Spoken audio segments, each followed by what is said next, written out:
They've supported the Ukrainian opposition since the very beginning of the protests, and now the US and the EU are even threatening Kiev with sanctions. Well, more on this. Let's talk to RT's Polly Boyko, who's in Berlin. Polly, any sign of these sanctions then on the horizon?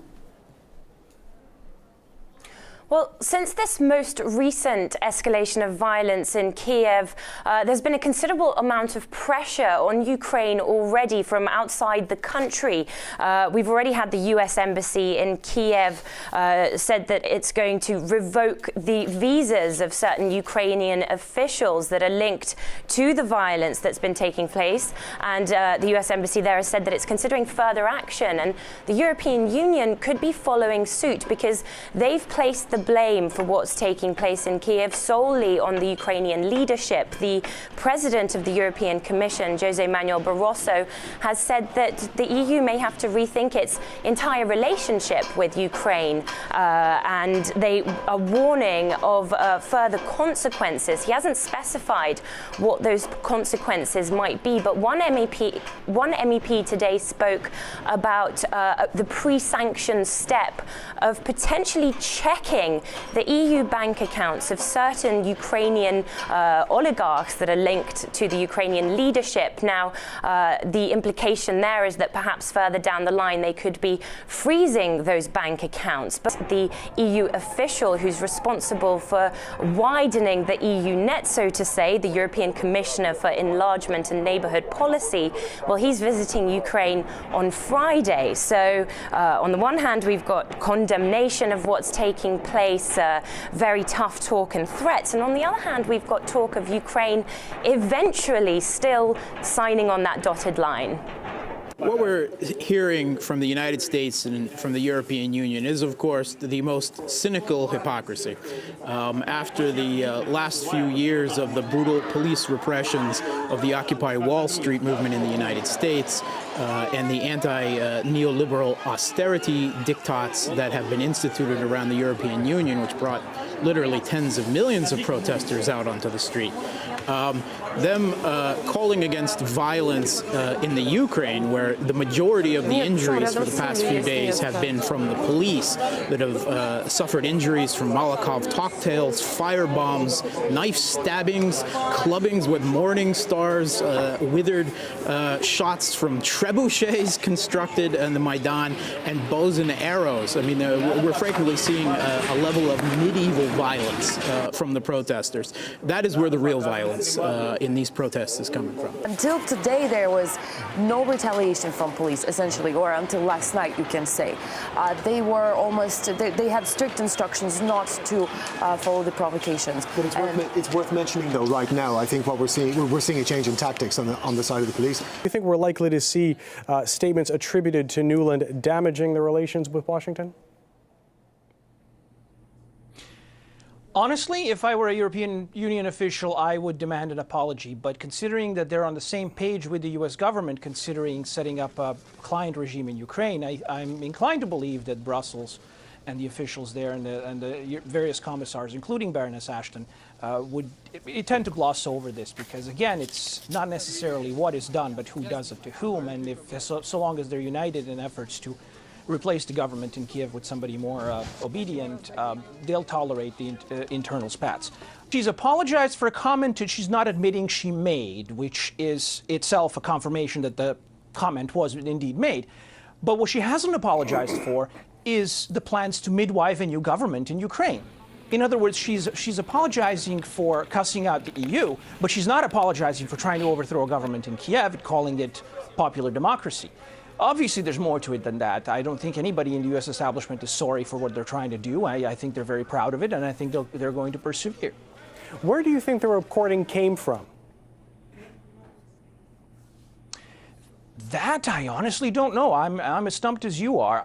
Again, I think it's most ironic that the U.S., which is collecting everybody's phone conversations and has been for years, had the tables turned on it in such a fashion. But as to how the phone conversation came to light. I have no idea. And what makes you think that just because they're talking back and forth about this, talking about the different people, talking about the different opposition leaders, that it's actually them playing some kind of game of chess? This is who will go here, this is who will go there. What power do they really have over it? Well, consider who's funding these rebels and protesters, where their logistics are coming from. Consider the people that are, they say, okay, we need an international personality to visit. Lo and behold, there's an international personality. They say we need a high government official and identify him by name to bless this, and he does exactly that. I mean, there's obviously evidence confirming that this is actually going on. Considering that there's been pamphlets found among the rioters that are exact replicas of the ones used previously in Serbia and in Egypt, authored by the people who are on the payroll of the U.S. government through various non-governmental institutions and institutes. Again, it's not very difficult to piece the picture together. Scandal brewing as Washington's real stance on Ukraine may have leaked on the web. An alleged phone conversation between U.S. Assistant Secretary of State Victoria Nuland and the U.S. Ambassador to the Ukraine has appeared on YouTube. Let's get more from RT's Marina Portnaya live for us in New York. So, Marina, what did the two allegedly discuss? Well, what you hear these two high U.S. officials discussing is literally putting members of the Ukrainian opposition, moving them around like as if they were playing chess on how to configure a new government in Ukraine. The U.S. ambassador to Ukraine, Jeffrey Payet, and the U.S. Assistant Secretary of State, Victoria Nuland, were trying to figure out who would fit best in what position. They said that one of the opposition leaders, Yatsenyuk, is the guy with the economic experience and the best governing experience, that he's the guy that should be on the inside.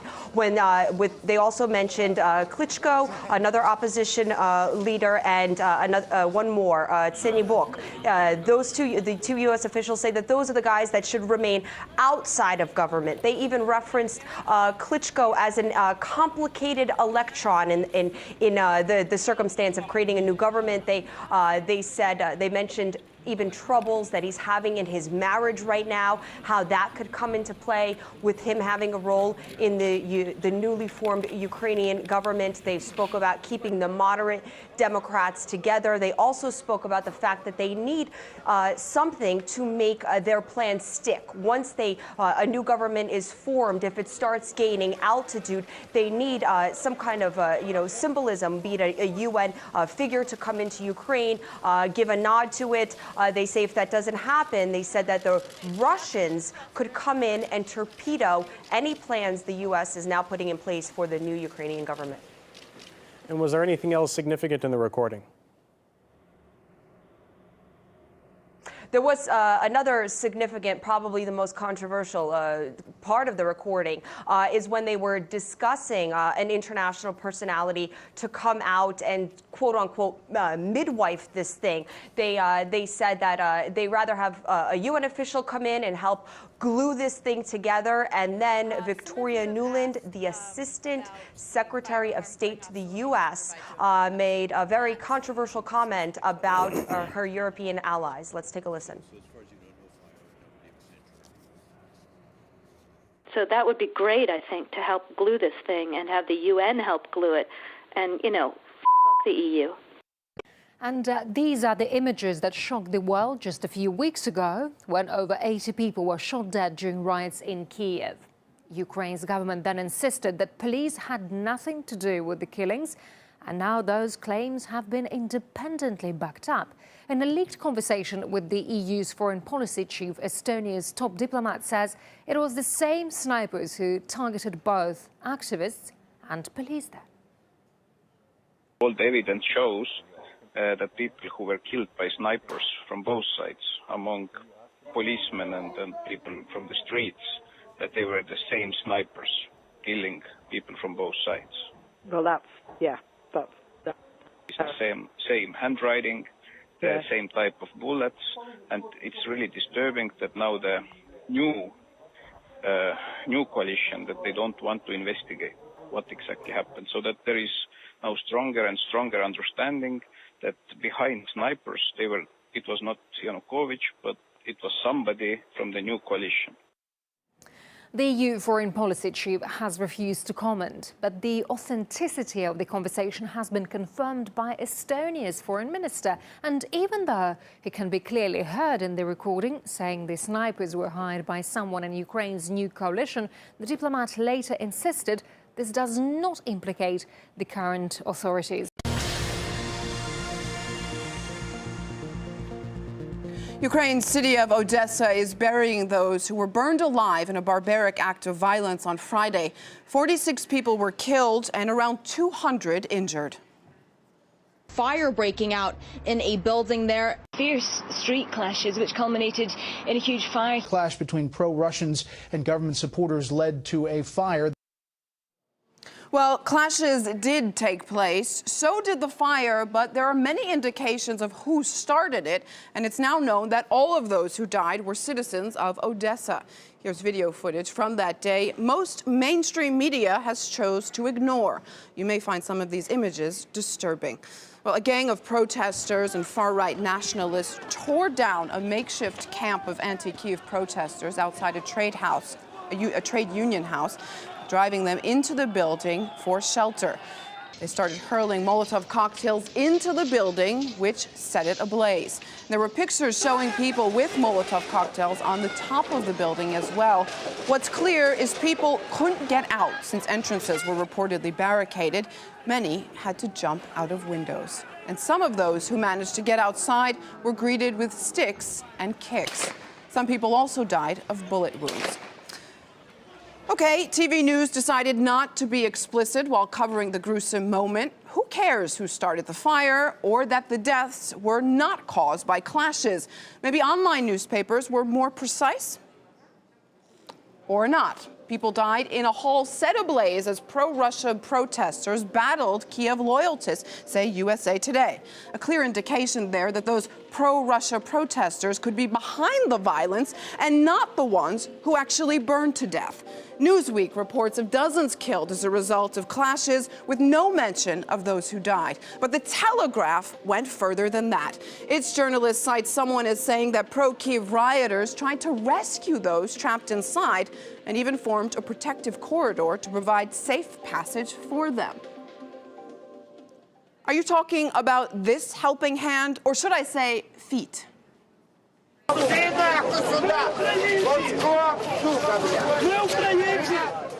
there were much harsher pictures from inside the building, which we refuse to show. They're just too graphic. They're all available online if you dare to look.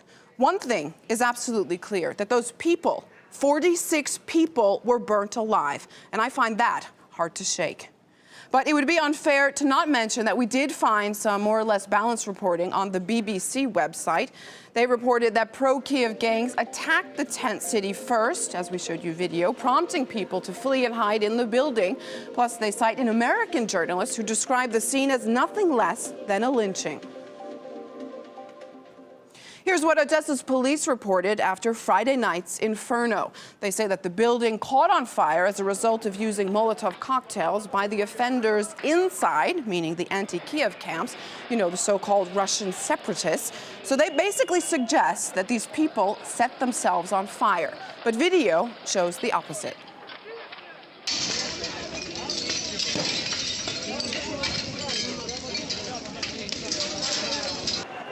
The makeshift government's leader, Yatsenyuk, has said that police are to blame for the violence. That makes sense. They really did do very little to stop the unprecedented brutality.